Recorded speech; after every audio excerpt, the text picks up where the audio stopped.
बहू, तुम्हारी दादी का देहांत हो गया है। परसों तीये की बैठक है। तुम आज ही रवाना हो जाओ ताकि यहाँ आकर दादी को श्रद्धांजलि दे सकोगी। सासू माँ के मुंह से ये सुनकर मीना फफक कर रो पड़ी।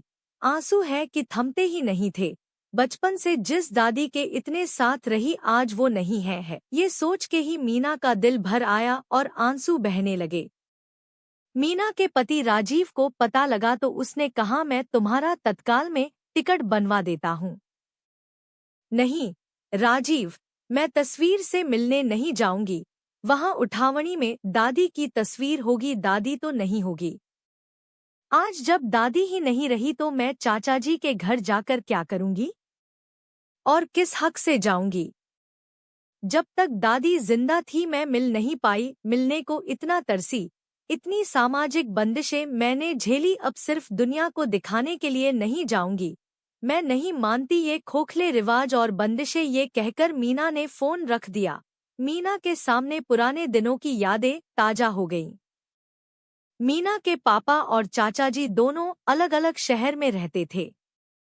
दादा दादी अलग गांव में रहते थे। बचपन में मीना गांव छुट्टियों में जाया करती थी। अपनी दादी के सबसे करीब रही। दादी ही उसके बाल बनाती, बालों में मालिश करती, उसके लिए कपड़े की गुड़िया बनाती थी, उसकी पसंद का मीठा गुड़ वाला हलवा और चावल की खीर बनाती थी। वो दादी की गोद में सोई रहती थी। दादी उसे कहानियां सुनाया करती थी। जब मीना शहर वापस आती तो उसका मन नहीं लगता था। उसका गांव जाने का बड़ा मन करता था, पर स्कूल की पढ़ाई भी जरूरी थी।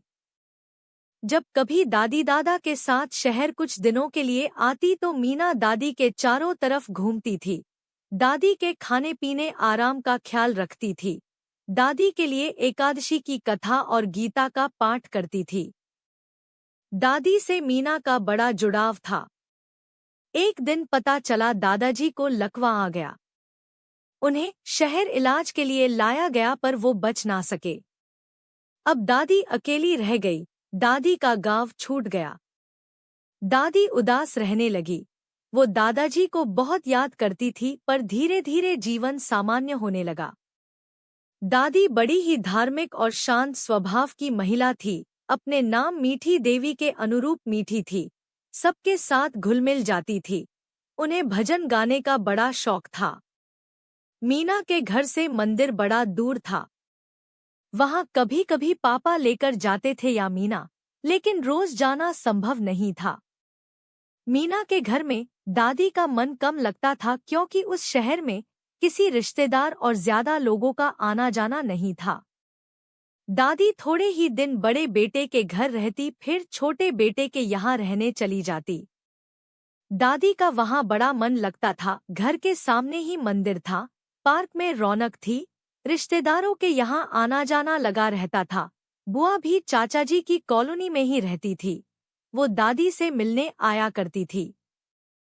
इधर पापा और चाचाजी के बीच गांव के मकान को लेकर बड़ा झगड़ा चल रहा था। चाचाजी गांव का मकान खुद ही हड़प लेना चाहते थे, जबकि उसमें पापा की भी हिस्सेदारी थी। चाचाजी का कहना था, माँ हमारे पास ही रहती है तो उनका सब कुछ हमें ही मिलना चाहिए। इधर पापा ने भी दादी की हर इच्छा पूरी की थी। वो दादी को रखने को तैयार थे, पर दादी का मन चाचाजी के यहाँ ही लगता था। चाचाजी को अकेले दादी का बोझ उठाना नहीं पड़े तो चाचाजी ने हर महीने दादी के ऊपर खर्च में आधी रकम पापा से मांगनी शुरू कर दी। पापा और चाचाजी के स्टेटस में रात दिन का अंतर था। पापा सामान्य सी नौकरी कर रहे थे। उन्हें अपनी तीनों बेटियों का ब्याह भी करना था, साथ ही किराए का मकान भी था। उधर चाचाजी का अच्छा खासा व्यापार था, खुद का घर था। दोनों बेटे चाचाजी का बराबर कारोबार में हाथ बंटाते थे। घर में नौकर चाकर थे, पर अकेली दादी पर पैसे खर्च करना उन्हें गवारा नहीं था। उनका कहना था कि माँ सबकी है तो मैं अकेला क्यों खर्च करूं। एक दिन अचानक रात को चाचाजी का फोन आया कि कल माँ की आंखों का ऑपरेशन है, भाई साहब 20,000 रुपए लेकर आ जाना। पापा को चाचाजी बस पैसों के लिए ही फोन करते थे। उसके अलावा चाचा जी और चाची पापा को पूछते तक नहीं थे, क्योंकि पापा का स्टेटस इतना ऊंचा ना था। रिश्ते को नहीं, धन को मान सम्मान मिलता है। रातों रात पापा पैसे उधार लेकर गए, पर खर्च तो कम ही आया है। पापा ने हैरानी जताते हुए कहा, भाई साहब आप कुछ नहीं समझते, ये तो ऑपरेशन का खर्च 25,000 है। बाकी बात की दवाइयों, फल, खाने पीने का खर्च भी तो हमें बराबर देना है। चाचा जी के मुंह से ये बात सुनकर पापा चुप हो गए। चाची ने दिन भर खाने के लिए भी नहीं पूछा, ना ही घर आने को कहा। पापा ने अस्पताल के बाहर ढाबे पर खाना खाया और वहीं अस्पताल में दादी को संभाला। उन्हें छुट्टी मिलते ही अपने घर शहर आ गए। पापा कुछ ना बोलते हैं, क्योंकि हर जगह पैसा बोलता है। दादी के गांव के सामान और गहनों पर चाचा जी ने एकाधिकार जमा लिया और पापा को कुछ ना दिया। चाचा जी लेने में बराबर के हिमायती थे, पर देने के पक्ष में नहीं थे। सालों ऐसा ही चलता रहा। इधर मीना की शादी हो गई। मीना के पति की नौकरी दूर शहर में लग गई। मीना का ससुराल और चाचा जी का घर एक ही शहर में था, पर कभी चाचा जी घर आने को नहीं कहते थे। मीना का दादी से मिलने का बड़ा मन करता था। अब दादी बीमार भी रहने लगी थी। एक दिन मीना ससुराल से दादी के यहाँ मिलने चली गई। दादी से लिपटकर खूब रोई, उनके हालचाल पूछे, बचपन के दिनों को याद करने लगी। तभी चाची बोली, हमने तो तुझे बुलाया नहीं, बहन बेटी बिना बुलाए मायके नहीं आती है। तेरे ससुराल वालों ने तुझे कैसे भेज दिया? चाची के इतने अपमानजनक शब्दों ने दिल को चीर दिया। अब मीना जब भी ससुराल जाती, दादी से मिलने की कसक मन में ही रह जाती थी। पापा से ही उनके समाचार लेकर मन को तसल्ली देती रहती थी। एक दिन समाचार मिले कि दादी अपनी आखिरी सांसें गिन रही थी। मीना का मन बेचैन हो गया। दोनों शहरों में दूरियां भी बढ़ी थी। जाने का मन बना ही रही थी कि सासू माँ का फोन आ गया। आज जब दादी के निधन की खबर सुनी तो एकाएक विश्वास ना कर सकी और मन में ये मलाल रह गया कि वो दादी से मिल भी नहीं सकी। सालों हो गए थे, दादी का चेहरा तक नहीं देखा था। शाम को राजीव आया तो उसने मीना को समझाया, तुम्हारा जाना जरूरी है, नहीं तो समाज रिश्तेदार क्या कहेंगे।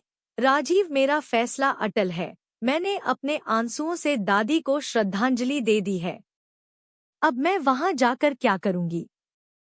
जीते जी जिससे मिलने को तरसाया, मेरे लिए उस घर के दरवाजे बंद थे। अब दादी के जाने के बाद मेरे लिए दरवाजे खुल गए। बहन बेटी हूँ, अब 13वीं तक वहां रहना होगा। ये कैसा रिवाज है? इंसान के जाने के बाद इतने दिनों तक वहां रह सकते हैं, और जीते जी मैं दादी से कुछ घंटे भी नहीं मिल सकती थी। मैं तस्वीर से मिलकर भी क्या कर लूंगी? जिस दादी के प्यार दुलार को बरसों तरसती रही, वो तो मुझे वहां जाकर नहीं मिलेगा। राजीव ने ढाढ़स बंधाया, मैं तुम्हारे साथ हूँ, तुम्हारा मन नहीं है तो मत जाना। मीना राजीव के कंधे पर सर रखकर फिर से अपनी दादी की यादों में खो गई।